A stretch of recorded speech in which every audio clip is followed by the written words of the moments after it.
صدیوں کا عشق، 200 سال پر محیط ایک طویل کربناک انتظار اور لازوال عشق کی داستان۔ مسلمان گھرانے میں پیدا ہونے والا بچہ وقار، جس کے 2 دعوے دار، رادھا کہ جو گزشتہ زندگی میں پریم کمار سے اپنی محبت کا اظہار نہ کر سکی تھی، اور لاجونتی کہ جس کا دعویٰ تھا کہ یہ اس کے پتی پریم کمار کا پنرجنم ہے، اور آخر میں سبھی کا دامن مراد خالی رہ گیا۔ عشق اور محبت کے پاکیزہ جذبے سے سرشار حساس دل لوگوں کی آنکھوں کو نم کر دینے والی پر اثر کہانی۔ تو بنا دیری کیے آئیے چلتے ہیں اپنی کہانی کی طرف۔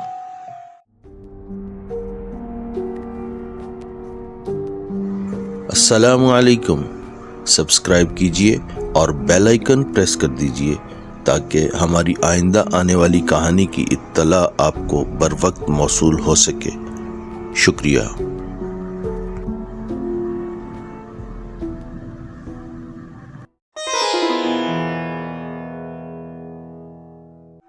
شادی کے برسوں بعد آج ایک مرتبہ پھر ذکاء الدین صاحب کا گھر بقائے نور بنا ہوا تھا۔ شاید یہ ان کی زندگی کا خوبصورت ترین دن تھا۔ بات ہی ایسی تھی، قدرت نے انہیں فرزند جیسی نعمت سے نوازا تھا۔ آج ان کی بیگم چھلا نہا کر فارغ ہوئی تھیں اور اس خوشی کے موقع پر انہوں نے شہر کے تمام اعلیٰ شخصیات کو اپنے گھر پر مدعو کیا تھا۔ اور پھر یہ کیسے ہو سکتا تھا کہ سیٹھ ذکاء الدین کے گھر خوشی کا کوئی موقع ہو اور علاقے کے غریب اور نادار لوگوں کی خدمت نہ کی جائے۔ لہٰذا قرب و جوار کے غرباء، مساکین اور حاجت مندوں کو بھی انہوں نے نہایت فراخ دلی کا مظاہرہ کرتے ہوئے طعام کے لیے مدعو کیا تھا۔ سیٹھ ذکاء الدین شہر کے نامور صنعت کاروں میں سے گنے جاتے تھے۔ ذکا صاحب انتہائی شریف النفس اور مہربان فطرت انسان تھے۔ دونوں میاں بیوی نے باہمی مشاورت سے اپنے بیٹے کا نام وقار ذکا تجویز کیا تھا۔ وہ دونوں میاں بیوی آج بہت خوش دکھائی دے رہے تھے اور ہر طرف سے مبارکباد وصول کر رہے تھے۔ شام ہونے والی تھی، تمام مہمان ایک ایک کر کے جانے لگے۔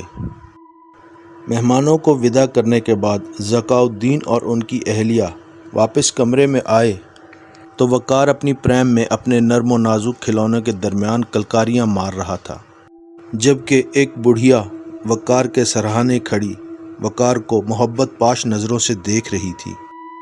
ذکاء الدین صاحب اس بڑھیا کے قریب چلے آئے۔ آپ کون ہیں ماں جی؟ آج سے پہلے ہم نے آپ کو کبھی نہیں دیکھا۔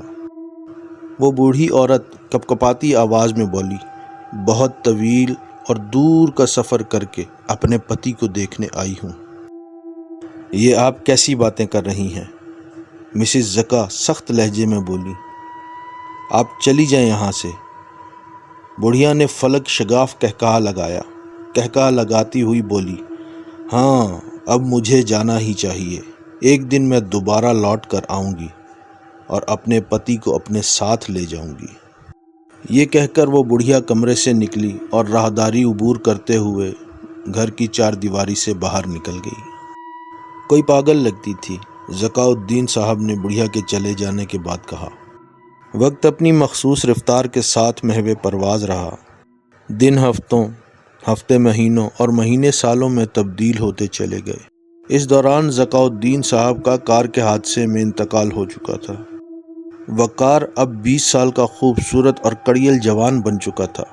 اس کی منگنی اس کی ماموں کی بیٹی سبیحہ سے ہو چکی تھی اور دونوں ایک دوسرے کو پسند بھی کرتے تھے۔ ایک رات وقار مطالعے میں مصروف تھا کہ اچانک اس کو گھٹن کا احساس ہوا۔ حالانکہ دسمبر کی شدید سرد رات ہونے کے باوجود وقار کو یوں محسوس ہوا کہ جیسے کوئی اس کے دل کو شکنجے میں جکڑ رہا ہے۔ پہلے تو وہ بہت پریشان ہوا کہ ماں کو جگا لوں، مگر اس نے ماں کو پریشان کرنا مناسب نہ سمجھا۔ گرم شال لپیٹ کر وہ لان میں چلا آیا۔ باہر سرد اور ٹھٹھراتی ہوا کے جھونکے بدن کاٹ رہے تھے، مگر وقار کو کچھ ہوش نہ تھا۔ تیز سرد ہوا کے چلنے سے ماحول ہولناک ہو رہا تھا۔ اچانک وقار علی کو آم کے پیڑ کے نیچے سفید لباس میں ایک ہیولا نظر آیا۔ اور پھر وہ غیر ارادی طور پر اس کی طرف بڑھنے لگا۔ جو ہی وہ قریب پہنچا تو وہ ہیولا ایک خوبصورت لڑکی میں تبدیل ہو چکا تھا، اور پھر وہ لڑکی وقار کے قدموں میں بیٹھ گئی۔ وقار حسن اور خوبصورتی کے اس مجسمے کو حیرت سے دیکھ رہا تھا، اور نہ چاہتے ہوئے بھی اس کے منہ سے الفاظ نکل گئے۔ تم قدموں میں رہنے کے لیے نہیں ہو، تم تو دلوں پر راج کرنے کے لیے پیدا ہوئی ہو۔ یہ حسن اور خوبصورتی زمین کا مکین نہیں لگتی۔ شاید تم کوئی حور ہو جو میرے آنگن میں اتر آئی ہو۔ یہ کہتے ہوئے وقار نے اس کو تھام کر اپنے مقابل کھڑا کر لیا، اور جب اس نازنین نے اپنے ہونٹ وا کیے تو یوں محسوس ہوا جیسے جرس کی آوازیں گونج اٹھی ہوں۔ وہ کہہ رہی تھی، مجھے اسی دن کا انتظار تھا کہ میرا محبوب مجھے پہچان لے۔ میں نے تمہارے لیے بہت تھکا دینے والا انتظار کیا ہے۔ یوں سمجھو کہ آج صدیوں بعد مجھے میرا محبوب ملا ہے۔ پھر غیر ارادی طور پر وہ وقار سے لپٹ گئی۔ دونوں کے بدن دہکنے لگے۔ ہوشربا ہستی کے ہونٹ وقار کے ہونٹوں میں پیوست تھے کہ اچانک وقار کی والدہ کی آواز سنائی دی، وقار، وقار، کہاں ہو بیٹا؟ یہ آواز سن کر وقار چونک پڑا، اور پھر مزید حیرت یہ کہ پہلو میں کوئی بھی نہ تھا۔ ماں وقار علی کے پاس چلی آئی۔ کیا ہوا بیٹا؟ اتنی رات گئے اور اتنی سردی میں تم یہاں کیا کر رہے ہو؟ وقار ماں کی آواز پر سٹپٹا گیا۔ وہ کچھ نہیں ماں، بس کمرے میں دل گھبرا رہا تھا تو یہاں چلا آیا۔ مسز زکا اپنے بیٹے کو سینے سے لگائے کمرے میں لے آئی۔ وقار چند لمحے پہلے والے واقعے پر سوچنے لگا کہ کیا یہ سب کچھ سچ تھا یا کوئی سپنا؟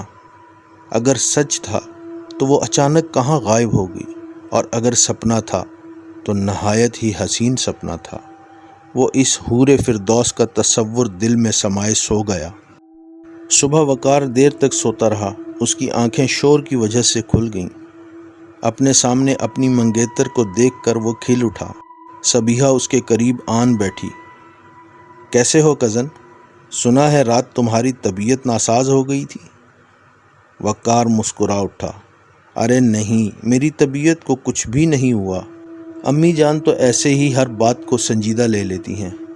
صبیحہ آنکھیں شرم سے جھکائے ہاتھوں سے کھیلتی ہوئی بولی، وقار، وہ خالہ جان کہہ رہی تھی کہ اگلے مہینے تمہاری اور میری شادی کر دی جائے۔ یہ بات کہتے ہوئے وہ اپنی گھنیری پلکیں اٹھا کر جواب طلب نظروں سے وقار کو دیکھتی رہی۔ وقار مسکراتے ہوئے بولا، جبھی تو ہمارے گھر میں صبح صبح اتنا شور مچا ہوا ہے۔ لگتا ہے سب لوگ آج ہمارے گھر ہیں۔ خیر، ان سے بعد میں مل لوں گا، پہلے تم سے تو جی بھر کر باتیں کر لوں۔ ہاں تو پھر اگلے مہینے تم تیار ہونا۔ صبیحہ نے شرم سے اپنا چہرہ ہتھیلیوں میں یوں چھپا لیا کہ جیسے چاند بادلوں کی اوٹ میں چھپ گیا ہو۔ وقار نے اس کو اپنی مضبوط باہوں میں بھر لیا، مگر اگلے ہی لمحے وقار کے جسم کو شدید جھٹکے لگنے شروع ہو گئے۔ صبیحہ یہ دیکھ کر خوف سے چلانے لگی۔ دوسرے ہی لمحے مسز آفاق، صبیحہ کی والدہ اور صبیحہ کے چھوٹے بہن بھائیوں کی آمد سے کمرہ بھر گیا۔ وقار، میرے لال، میرے بیٹے، کیا ہوا تمہیں؟ مسز زکا وقار کا سر گود میں رکھے کہہ رہی تھی۔ اچانک کمرے میں بوڑھی عورت داخل ہوئی، جس کا رنگ بالکل سیاہ اور بے ترتیب سرخ و سفید بال کمر تک جھول رہے تھے۔ مسز زکا اس بڑھیا کو دیکھ کر حیرت میں ڈوب گئی، جبکہ کمرے میں موجود باقی تمام لوگ ایک طرف سہمے کھڑے تھے۔ مسز زکا کے منہ سے صرف اتنا ہی نکل سکا، تم؟ وہ بوڑھی اور بدصورت عورت بولی، ہاں میں نے کہا تھا نا کہ میں ایک دن اپنے پتی کو لینے ضرور آؤں گی، اور آج میں آ گئی ہوں۔ مسز زکا نے روتے ہوئے کہا، میں نہیں جانتی کہ تم کون ہو، مگر خدا کے واسطے میرے بیٹے کو مجھ سے مت چھینو۔ میرا ایک ہی بیٹا ہے، میں اس کے بغیر مر جاؤں گی۔ بوڑھی عورت فلک شگاف کہکہا لگاتے ہوئے بولی، آج سے صدیوں پہلے میرے پتی پریم کمار کو قتل کر دیا گیا تھا۔ اس کے بغیر میں اداس رہنے لگی، اور ایک رات اس کی آتما میرے پاس آئی اور کہنے لگی، لاجونتی، میں آنے والے سمے میں ایک مسلمان گھرانے میں دوسرا جنم لوں گا، لیکن اس کے لیے تمہیں کٹھن پریکشا دینی ہوگی۔ تمہیں ایک لمبا عرصہ میرا انتظار کرنا ہوگا، پھر تمہاری تنہائی اور اداسی کا سمے سماپت ہو جائے گا۔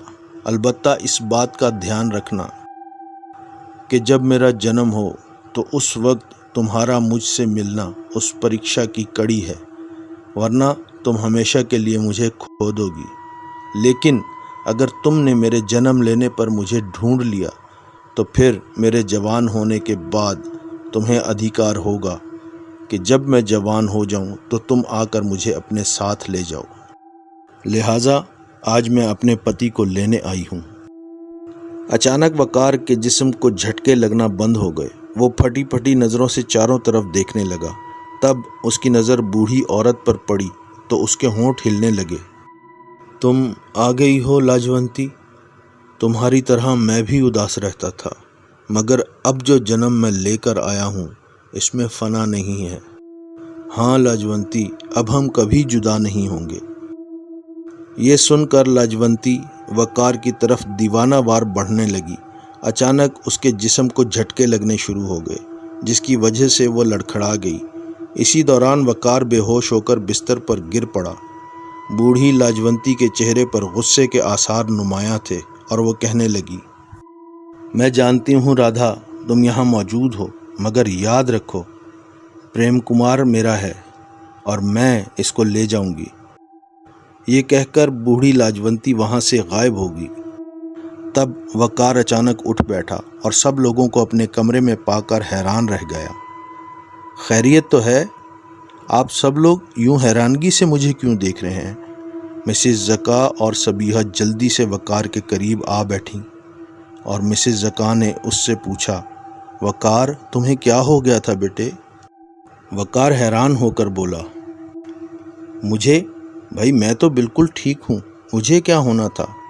صبیحہ وقار کا ہاتھ اپنے ہاتھ میں لے کر بولی، نہیں وقار تم جھوٹ بول رہے ہو، تمہیں ضرور کچھ ہوا تھا، ورنہ نہ تو وہ ڈراؤنی لاجونتی آتی اور نہ تم پریم کمار ہوتے۔ وقار حیرت سے مسکرا اٹھا، ڈراؤنی لاجونتی اور پریم کمار؟ مجھے لگتا ہے تم نے کوئی خواب دیکھا ہے۔ اچھا چلو جلدی سے چائے بناؤ، میں چینج کر کے باہر آتا ہوں۔ دوسری رات پھر سے وقار کو وہی گھٹن محسوس ہوئی۔ وہ اپنے جسم سے لحاف اتار کر اٹھ بیٹھا۔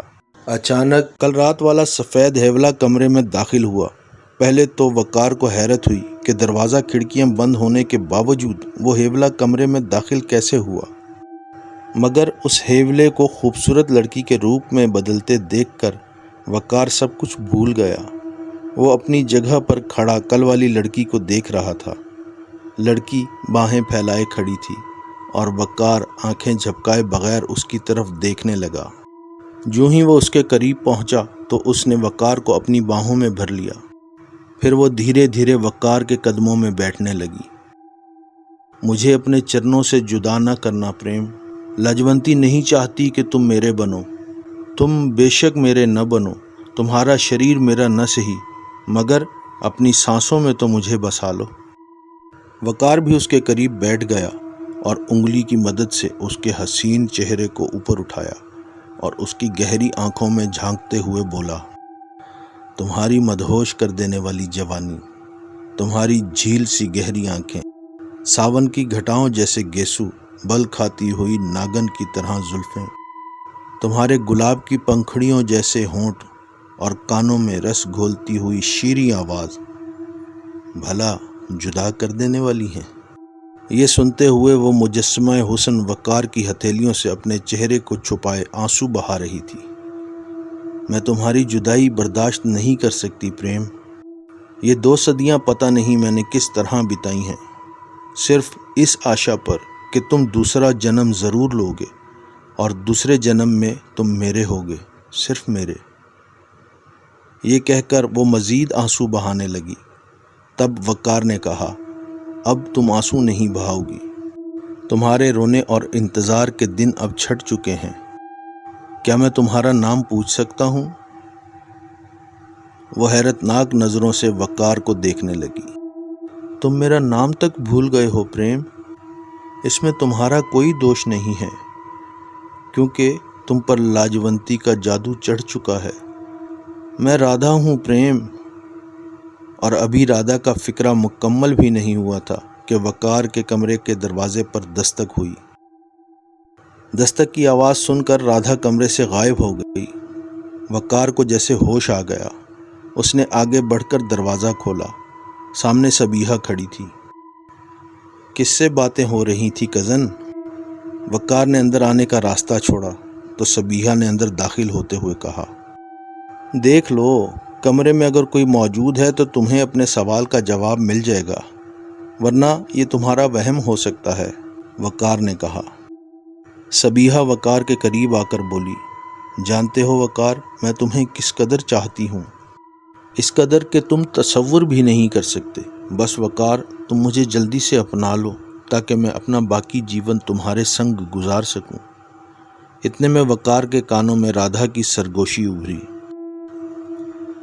اگر میں چاہوں تو اس کو ابھی بھسم کر دوں، مگر پریم، یہ بھی میری طرح تمہاری پجارن ہے۔ کل رات آم کے آخری پیڑ کے نیچے میں تمہارا انتظار کروں گی۔ وقار کو سوچوں میں دیکھ کر سبیحہ بولی، تم کہاں کھو جاتے ہو کزن؟ وقار دھیرے سے مسکرایا، مجھے کچھ نہیں ہوا کزن، بلکہ ڈیئر کزن، بس ذرا تھکاوٹ سی ہو رہی ہے۔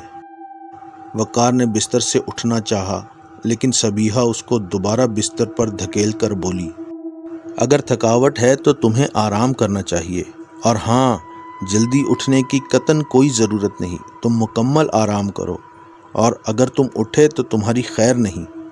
سبیحہ یہ کہہ کر وہاں سے چلی گئی، اور وقار سبیحہ کی بے لوث محبت پر مسکرا اٹھا۔ دوسری صبح مسز زکا اور سبیحہ باتوں میں مصروف تھیں۔ مسز زکا نے کہا، حیرت کی بات ہے کہ وقار نے تمہیں کچھ بھی نہیں بتایا، ورنہ وہ تو تم سے کوئی بھی بات پوشیدہ نہیں رکھتا۔ سبیحہ بھی پریشان لگ رہی تھی۔ وہ بولی، ہاں آنٹی، یہی دکھ تو مجھے کھائے جا رہا ہے کہ وقار ہر بات، ہر مسئلہ مجھ سے شیئر کرتے ہیں، مگر پتہ نہیں وہ آج کل مجھ سے اپنی باتیں کیوں چھپانے لگے ہیں۔ مسز زکا بولی، مجھے تو خوف آنے لگا ہے۔ وہ ڈراؤنی بوڑھی عورت لاجونتی کا وقار کو بار بار پریم کمار کہنا اور وقار کو اپنا شوہر کہنا۔ سبیحہ بھی درمیان میں بول پڑی، اور آنٹی، وہ بوڑھی عورت جب وقار کی طرف بڑھی تو اس کے جسم کو جھٹکے لگنے لگے تھے، اور اس نے کہا تھا کہ میں جانتی ہوں رادھا، تم یہاں موجود ہو۔ اب پتہ نہیں یہ رادھا کون ہے، یہ بڑھیا کون ہے، اور پریم کمار کون ہے۔ مسز آفاق نے آنکھوں میں آنسو بھرتے ہوئے کہا، میرا تو ایک ہی بیٹا ہے، اگر اسے کچھ ہو گیا میری تو دنیا تباہ ہو جائے گی۔ سبیحہ اپنی جگہ سے اٹھ کر مسز زکا کے قریب آ بیٹھی اور اس کا ہاتھ تھام کر بولی، روئیں مت آنٹی، میں جو آپ کے ساتھ ہوں وہ آپ کا بیٹا ہے تو میرا بھی تو زندگی بھر کا ساتھی بننے والا ہے۔ میں وقار کے تمام دکھ اپنے دامن میں بھر کر اس کے لیے خوشیاں خرید لاؤں گی۔ اور مسز زکا نے سبیحہ کو گلے سے لگا لیا۔ وقار اپنے کمرے میں سوچوں میں گھرا ٹہل رہا تھا۔ وہ سوچ رہا تھا کہ رادھا کون ہے اور پریم کمار کون ہے، جبکہ وہ بڑھیا بھی مجھے پریم کمار کہہ رہی تھی۔ آج میں رادھا سے سب کچھ معلوم کروں گا۔ اتنے میں سبیحہ دروازہ کھول کر اندر داخل ہوتے ہوئے بولی، ہیلو کزن، کیا ہو رہا ہے؟ وقار مسکرا کر بولا، کچھ نہیں، بس ذرا بوریت محسوس ہو رہی تھی اور غسل کرنے کی تیاری کر رہا ہوں۔ سبیحہ پاس پڑی کرسی پر بیٹھتے ہوئے بولی، 15 دن رہ گئے ہیں اب ہماری شادی کو، مگر جناب نے نہ تو خود شاپنگ کی اور نہ مجھے کرائی۔ وقار کرسی پر براجمان ہوتے ہوئے بولا، ارے میں تو بھول ہی گیا کہ 15 دنوں کے بعد ہماری شادی ہے۔ سنو کزن، کیوں نہ شادی کو 1 سال کے لیے آگے بڑھا دیں؟ سبیحہ حیرت سے اچھل پڑی، کیا کہا؟ 1 سال آگے بڑھا دیں؟ نہیں، بس اب مزید کوئی دیر نہیں ہونی چاہیے، آنٹی کو اپنے پوتوں کا شدت سے انتظار ہے۔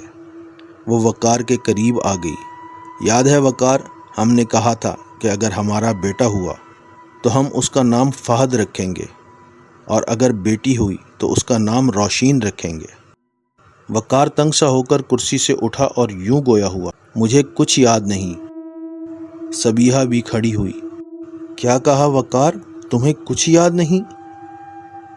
وہ پیڑوں کے نیچے بیٹھ کر چاہت بھری باتیں کرنا، ٹھٹھرتی راتوں کی ملاقاتیں، اور پھر وہ وقار صبیحہ کے آگے ہاتھ جوڑ کر بولا، خدا کے واسطے چلی جاؤ اور اب مجھے غسل کرنے دو۔ صبیحہ وقار کی بات سن کر گنگ رہ گئی اور اس کی آنکھوں میں آنسو تیرنے لگے۔ اس نے وقار پر ایک نظر ڈالی اور بھاگ کر کمرے سے نکل گئی۔ ایک وہ وقت تھا جب وقار صبیحہ کے بغیر ایک پل بھی نہیں رہتا تھا۔ اب اسی وقار کے دل و دماغ پر رادھا کے عشق کا بھوت سوار ہو چکا تھا۔ بار بار اس کی نظروں کے سامنے رادھا کی منموہنی صورت آ جاتی تھی۔ گو صبیحہ بہت خوبصورت اور نہایت ہی حسین لڑکی تھی، مگر رادھا کے سامنے اس کا حسن کچھ بھی نہ تھا۔ وقار کو اب رات کا شدت سے انتظار تھا کہ جلد رات ہو اور رادھا سے جلد ملاقات ہو سکے۔ آخر رفتہ رفتہ دن کا سورج اپنی کرنوں کو اپنے دامن میں سمیٹنے لگا اور آسمان پر چاند ستاروں پر حکمرانی کرنے لگا۔ پھر جب دیوار گیر گھڑیال نے 12 کا الارم دیا تو وقار اپنے کمرے سے دبے قدموں نکل پڑا۔ جب وہ پیڑ کے قریب پہنچا تو رادھا اس کا انتظار کر رہی تھی۔ رادھا وقار کو دیکھ کر اس کی طرف دوڑتی چلی گئی اور اس سے لپٹ گئی۔ بہت دیر لگا دی آنے میں تو تمہارے لیے بے قرار ہو رہی تھی پریم۔ وقار رادھا کو خود سے الگ کر کے کہنے لگا، رادھا، میں اقرار کرتا ہوں کہ مجھے تم سے محبت ہے اور تمہارے بنا شاید میں جی بھی نہ سکوں، مگر آج تم مجھے شروع سے لے کر آخر تک مکمل داستان سناؤ کہ تم کون ہو، لاجونتی کون ہے اور پریم کمار کون ہے۔ رادھا نے وقار کا ہاتھ تھام کر پیڑ کے قریب پڑے بینچ پر اس کو بٹھا دیا اور خود اس کے سامنے زمین پر بیٹھ گئی۔ تب وہ وقار کا ہاتھ اپنے ہاتھوں میں لے کر پیار سے بوسہ لے کر بولی، اگر تم سب کچھ بھول ہی گئے ہو تو میں تمہیں تمام داستان سنائے دیتی ہوں پریم کمار۔ پھر رادھا وقار کے گھٹنے پر اپنا رخسار ٹکا کر کہنے لگی، یہ قریب 2 صدی پہلے کی بات ہے۔ ریاست بنگلور کے راجا شری گوردھن داس کو تمام خوشیاں حاصل تھیں، مگر اس کے ہاں اولاد نہ تھی۔ آخر بہت منتوں کے بعد بھگوان نے اس کو ایک بیٹی دی، لیکن اس کی پتنی کو چھین لیا۔ 6 سال کے بعد قریبی ریاست کے حاکم نے بنگلور پر چڑھائی کر دی۔ شری گوردھن داس کو شکست کا سامنا کرنا پڑا۔ جبکہ شری داس شکست کھانے کے بعد شہر سے نکل رہے تھے تو انہوں نے اپنی 6 سالہ بیٹی کو سیناپتی کے حوالے کرتے ہوئے کہا، سیناپتی، میں یہ چھوڑ کر جا رہا ہوں۔ میری یہ بیٹی تمہارے پاس امانت ہے اور تمہارے بیٹے پریم کمار کی منگیتر ہے۔ وقت آنے پر دونوں کی شادی کر دینا۔ اگر میرے بھاگ اچھے ہوئے تو میں جلد لوٹنے کی کوشش کروں گا۔ یہ کہہ کر شری گوردھن داس وہاں سے چلے گئے، مگر قلعے سے باہر نکلتے ہی شری داس دشمنوں کے ہاتھوں مارے گئے۔ 6 سالہ شہزادی سیناپتی کے پاس رہنے لگی۔ کچھ عرصے بعد سیناپتی گورو کو ریاست بنگلور کا راجہ بنا دیا گیا۔ بعد میں پتہ چلا کہ گورو کی غداری کی وجہ سے شری داس کو شکست ہوئی اور بعد میں سازش کے ذریعے شری داس کو قتل کر دیا گیا۔ شہزادی اب گورو کے محل میں نوکرانیوں اور کنیزوں میں پلنے لگی۔ وہ گورو کے بیٹے پریم کمار کو روزانہ پائیں باغ میں سیر کرتے دیکھتی رہتی تھی۔ پریم کمار شہزادی کو اچھا لگنے لگا اور اس کی یہ پسند آہستہ آہستہ محبت میں بدلنے لگی۔ جوں شہزادی پر جوانی چڑھتی آئی توں وہ پریم کمار کے عشق میں دیوانی ہوتی گئی، جبکہ پریم کمار کو شہزادی کے عشق کا پتہ تک نہیں تھا۔ وہ تو اس کو دوسری کنیزوں کی طرح عام کنیز سمجھتا تھا۔ ایک رات راجہ گورو کی کنیز خاص شہزادی کے پاس آئی اور بولی، تمہیں پریم کمار پائیں باغ میں یاد فرماتے ہیں۔ یہ اطلاع پا کر شہزادی کا رواں خوشی سے مہکنے لگا۔ وہ اڑتی ہوئی پائیں باغ میں پہنچی تو وہاں پریم کمار کے بجائے اس کا باپ گورو نشے میں مدہوش کھڑا تھا۔ جو ہی وہ راجہ کے قریب پہنچی تو اس نے شہزادی کو اپنی باہوں میں بھر لیا۔ بڑا جوبن پایا ہے تو نے کنیا۔ شہزادی گورو کی باہوں میں مچلنے لگی۔ آپ یہ کیا کرتے ہیں راجا جی؟ میں تو آپ کی بیٹیوں کی طرح ہوں۔ میرے پتا جی نے مجھے آپ کے پاس بطور امانت رکھا تھا اور آپ اس امانت میں خیانت کر رہے ہیں۔ راجا گورو شہزادی کو سینے سے چمٹائے ہوئے بولا، کیسی امانت اور کون سی بیٹی؟ میں تو تمہیں اپنی رانی بنانے کا سوچ رہا ہوں۔ شہزادی نے خود کو گورو کی حراست سے نکالنے کے لیے بہت حربے سوچے۔ آخر وہ اپنا منہ راجا کے قریب لے گئی اور پھر اچانک اس کا کان اپنے دانتوں سے چبا ڈالا اور دوسرے ہی لمحے وہ راجا کے شکنجے سے آزاد تھی۔ وہ راجا سے بولی، راجا گورو، اگر میں چاہوں تو صبح سورج نکلنے سے پہلے میں تمہارے کرتوت جنتا کو سنا کر تمہاری اصلیت ظاہر کر دوں، مگر تم پریم کمار کے پتا جی ہو اور پریم کمار میری محبت ہے، تو اس کی وجہ سے میں اپنی زبان بند رکھوں گی۔ یہ کہہ کر شہزادی وہاں سے چلی گئی۔ کچھ عرصے بعد راجا گورو نے اپنے بیٹے پریم کمار کی شادی قریب کی ریاست کے ایک راجا کی بیٹی لاجونتی سے کر دی۔ وقت کا پنچھی اپنی مخصوص رفتار سے محو پرواز رہا۔ شہزادی اپنے دل میں پریم کمار کی محبت چھپائے جیتی رہی، جبکہ پریم کمار اپنی پتنی لاجونتی کے عشق میں دیوانہ ہوتا جا رہا تھا۔ ایک رات شہزادی اپنے کمرے میں لیٹی ہوئی تھی کہ پریم کمار کی کنیز خاص کمرے میں داخل ہوئی اور کہا، شہزادی، تمہیں کمار اپنے کمرے میں یاد فرماتے ہیں۔ یہ سن کر شہزادی کا رواں رواں وصال یار سے مہک اٹھا اور وہ بھاگم بھاگ پریم کمار کی طرف روانہ ہو گئی، مگر ابھی وہ راستے میں تھی کہ راجا کے غلاموں نے اس کو اٹھا کر راجا کے کمرے میں پہنچا دیا، اور اس بار شہزادی راجا سے نہ بچ سکی اور اس کی عزت تار تار ہو گئی۔ شہزادی اپنی لٹی ہوئی عزت کا جنازہ اپنے کاندھوں پر اٹھائے محل سے نکل پڑی۔ محل سے دور ویران گھنے جنگلوں میں بھٹکتے ہوئے شہزادی کو ایک سنیاسی بابا ملا۔ اس نے شہزادی کی اس کہانی سن کر اس کو آب حیات پینے کو دیا۔ آب حیات پی کر شہزادی محل کی طرف روانہ ہو پڑی۔ محل میں اس نے راجا گورو کو قتل کر دینا چاہا، مگر جلد ہی اسے پتہ چلا کہ پریم کمار کو ناگ نے ڈس لیا ہے اور وہ مر گیا ہے۔ محل میں کوہرام مچا ہوا تھا، لاجونتی ہوش و حواس میں نہ تھی۔ شہزادی نے جب پریم کمار کی لاش دیکھی تو وہ لوگوں کی پرواہ کیے بغیر دوڑتی ہوئی اس سے چمٹ گئی۔ پریم کمار، تمہارے جیتے جی میں نے تم سے اپنی محبت کا اظہار نہیں کیا اور نہ ہی تم میرے خاموش پریم کو سمجھ سکے، حالانکہ میری آنکھوں میں صرف تم ہی تھے۔ میں دوسرے جنم میں تمہارا انتظار کروں گی پریم کمار، اور مجھے یقین ہے کہ اس جنم میں تم صرف میرے ہوگے۔ میں پورا جیون تمہارا انتظار کروں گی، کیونکہ میں نے تمہیں پانے کے لیے آب حیات پی رکھا ہے۔ پریم کمار کی چتا جلا دی گئی۔ راجا گورو اپنے بیٹے کی موت پر پاگل ہو گیا۔ راجدھانی پر مکھیہ منتری نے قبضہ کر لیا اور پاگل راجا گورو کو محل سے نکال کر جنگلوں کی طرف چھوڑ دیا گیا۔ لاجونتی نے دوسرے جنم میں پریم کمار کو پانے کی خاطر آب حیات پی لیا، مگر وہ آب حیات اصل نہ تھا بلکہ ابلیسی تھا، جس میں ابلیس کا خون شامل تھا، جس کی وجہ سے اس کا حسن ماند پڑ گیا اور چہرے پر جھرریاں پڑ گئیں۔ اور ہاں، ابلیسی آب حیات میں فنا ہے، بقا نہیں۔ رادھا کا چہرہ آنسوؤں سے تر تھا۔ وہ وقار کا ہاتھ تھام کر بولی، جانتے ہو وہ شہزادی کون تھی؟ وہ شہزادی میں تھی۔ ہاں پریم کمار، وہ میں ہی تھی جس کا نام رادھا تھا، مگر ہر کوئی اس کو شہزادی کہتا تھا۔ اب چاہو تو مجھے اپنا لو اور چاہو تو مجھے ٹھکرا دو۔ میں یہ بھی جانتی ہوں کہ اس جنم میں تم کسی اور سے پریم کرتے ہو۔ تم بے شک مجھ سے قسم بندی نہ کرو، مگر بھگوان کے واسطے مجھے اپنے چرنوں سے جدا نہ کرنا، میں تمہاری داسی بن کر رہوں گی۔ رادھا اپنی کہانی سنا چکی تھی۔ وقار نے اپنے ہونٹ کھولے ہی تھے کہ درخت کی اوٹ سے سبیہا نمودار ہوئی اور رادھا کے کاندھے پر ہاتھ رکھ کر بولی، تم وقار کے قدموں میں نہیں، اس کی بیوی بن کر رہو گی بہن۔ وقار اور رادھا حیرت سے سبیہا کو دیکھنے لگے۔ اتنے میں قریب ہی کہے کی آواز سنائی دی۔ تینوں نے غور سے دیکھا تو قریب ہی بوڑھی لاجونتی کھڑی تھی۔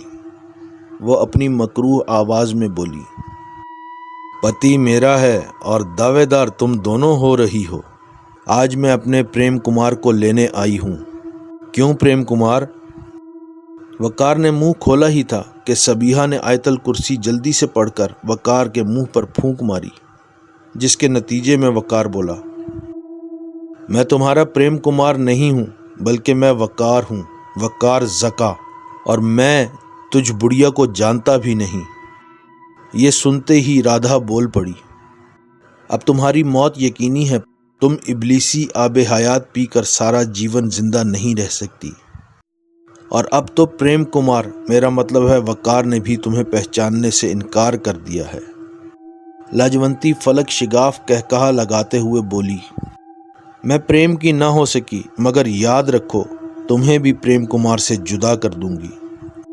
یہ کہہ کر وہ دونوں آپس میں گتھم گتھا ہو گئیں۔ دونوں انتہائی خوفناک انداز میں لڑ رہی تھیں، جبکہ سبیحہ خوف کے مارے وقار کے پیچھے کھڑی کانپ رہی تھی۔ اور پھر اچانک رادھا نے پہلو سے چھرا نکال کر لاجونتی کے عین دل میں گھونپ دیا، جس کی وجہ سے لاجونتی تڑپنے لگی۔ رادھا خوشی سے سرشار ہو کر وقار سے لپٹنے کے لیے باہیں کھولے دوڑی چلی آ رہی تھی کہ پیچھے سے لاجونتی نے رادھا کے ہاتھ سے گرے ہوئے چھرے کو اٹھا کر وہیں سے رادھا کی طرف پھینک دیا، جو کہ سیدھا رادھا کے سینے کے آر پار ہو گیا۔ وقار نے رادھا کو گرنے سے سنبھال لیا۔ وہ رادھا کو اپنی آغوش میں لیے بیٹھا تھا کہ رادھا کانپتے ہونٹوں سے بول پڑی، پریم کمار، میرا مطلب ہے وقار، میں نے تمہیں ساری زندگی کے لیے لاجونتی کے شر سے بچا لیا ہے۔ مجھے خوشی ہے کہ میں اپنا جیون تم پر قربان کر رہی ہوں۔ تم اور سبیحہ اس بات پر گواہ رہنا کہ میں اقرار کرتی ہوں، لا الہ الا اللہ محمد الرسول اللہ۔ مجھے اب پتہ چلا ہے کہ آب حیات پینے سے جیون بڑھ تو جاتا ہے، پر موت سے نہیں بچا جا سکتا۔ سبیحہ کو ہمیشہ خوش رکھنا۔ میری خواہش ہے کہ تمہارے ہونٹوں کا بوسہ لے سکوں۔ وقار نے آنسوؤں سے بھری آنکھوں سے اپنا چہرہ نیچے کیا اور ہونٹوں پر اپنے ہونٹ رکھ دیے۔ بہت دیر بعد جب دونوں میں کوئی جنبش نہ ہوئی تو سبیحہ نے وقار کے کاندھے پر اپنا ہاتھ رکھ دیا۔ وقار اور رادھا دونوں ایک طرف کو لڑھک گئے۔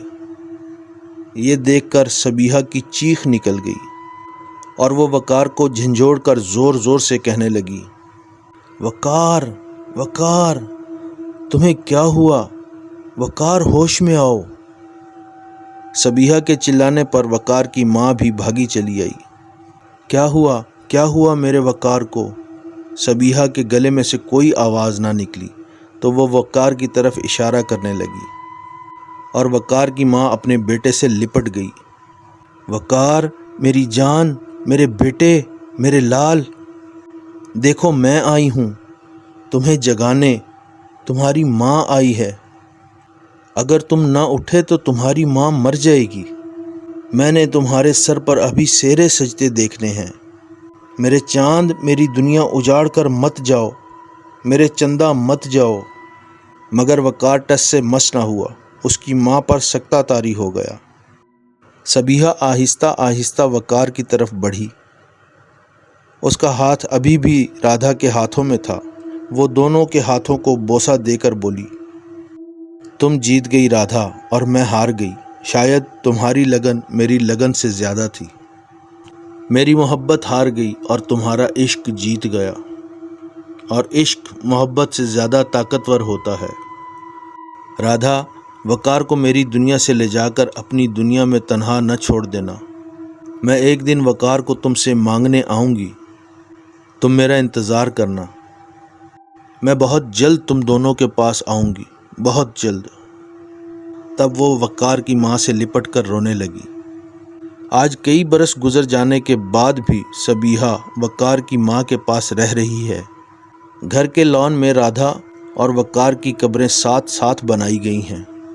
دونوں پر روزانہ چراغ جلانا اور قرآن خوانی کرنا سبیحہ کے فرائض میں شامل ہے۔